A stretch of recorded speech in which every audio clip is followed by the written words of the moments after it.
ఓం నమః శివాయ. ఓం నమో నారాయణాయ.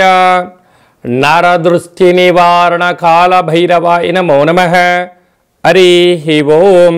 నమస్తే అస్తు భగవన్ విశ్వేశ్వరాయ మహాదేవాయ త్రయంబకాయ త్రిపురాంతకాయ త్రికాగ్నికాలాయ కాలాగ్నిరుద్రాయ నీలకంఠాయ మృత్యుంజయాయ సర్వేశ్వరాయ సదాశివాయ శ్రీమన్మన్మహాదేవాయ నమో నమః. హరి ఓం. మా ఛానల్కి స్వాగతం. చూస్తున్న వీక్షకులకు ప్రేక్షకులకు ప్రియ కాల భైరవ భగవద్బంధులకి స్వాగతం పలుకుతూ మమ్మల్ని ఎంతగానో ఆదరిస్తూ ఉండబడినటువంటి ప్రియ సోదర సోదరి మణులు అందరికీ కూడా అందరికన్నా ముందస్తుగా మహాశివరాత్రి పండగ శుభాకాంక్షలు. 16/2/2025 నుండి 28/2/2025 వరకు పుట్టినటువంటి వారందరికీ కూడా ముందస్తుగా జన్మదిన శుభాకాంక్షలు.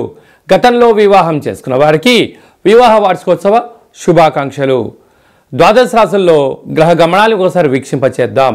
కర్కాటక రాశి వారికి ఎలా ఉండబోతుందో ఈ వీడియోలో సవివరంగా సంపూర్ణంగా తెలుసుకుందాం.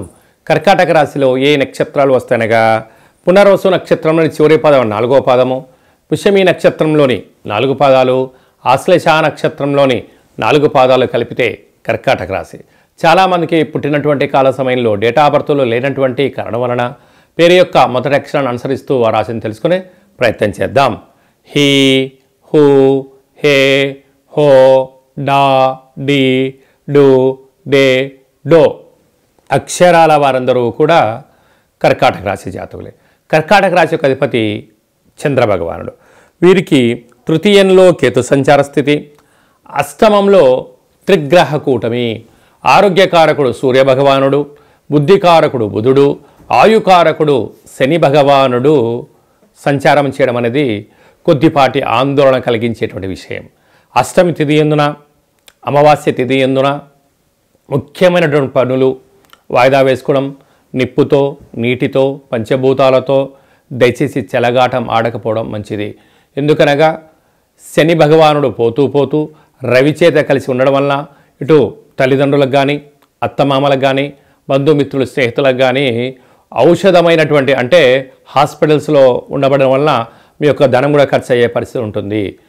ఈ వీడియో మీరు చూస్తున్నారు అన్నట్లయితే మహాదేవుడి యొక్క ఆశీస్సులు మీ పైన ఉన్నాయి.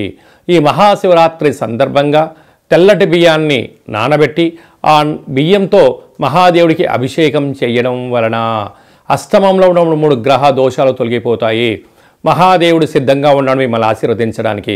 కనుక దైవనామస్మరణ, ఆధ్యాత్మిక చింతన, జాగరణ, స్వామివారి కళ్యాణంలో పాల్గొనడం వల్ల అష్టమంలో ఉన్న గ్రహ దోషాలు తొలగి ఐశ్వర్యం కర్కాటక రాశి వారు సొంతం అవుతుందని చెప్పి గమనించాలి.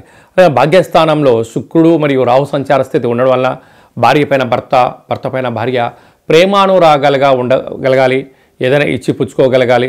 అపార్థాలకు తావివద్దు. మూడో వ్యక్తులను మీ యొక్క పచ్చడి సంసారంలో దూర్చకుండా చూసుకునే మానవ ప్రయత్నం చేయండి.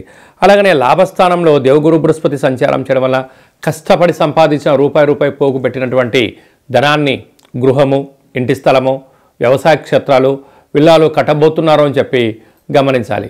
వ్యయంలో విశేషమైనటువంటి కుజభగవానుడు సంచారం చేయడం వలన వీలైనంత వరకు మీ జన్మ నక్షత్రం రోజున శని మంగళవారం రోజున దూరావాయు జల ప్రయాణాలు పెట్టుకోవద్దు. దయచేసి అప్పులు ఇవ్వద్దు, అప్పులు తెచ్చుకోవద్దు. కుజదోష ప్రభావ కారణం వలన కొన్ని ఆరోగ్య పరిస్థితులు అనుకూలంగా లేని పరిస్థితి ఉంటుంది. ఇలాంటి కాల సమయంలోనే సూర్య నమస్కారం, ఆసనం మంచిది. అలాగే హోటల్ వ్యాపారస్తులు, నీటి వ్యాపారస్తులు, పెరుగు, స్వీట్ హౌసెస్, అలాగనే సాఫ్ట్వేర్, హార్డ్వేర్ ఉద్యోగస్తులు, మార్కెటింగ్ రంగంలో ఉండబడిన వారు, వ్యవసాయ సోదరీమణులకు ఎంతో అప్రమత్తత అవసరం అని చెప్పి జ్యోతిష్య విషయ పరిజ్ఞాన సూచన.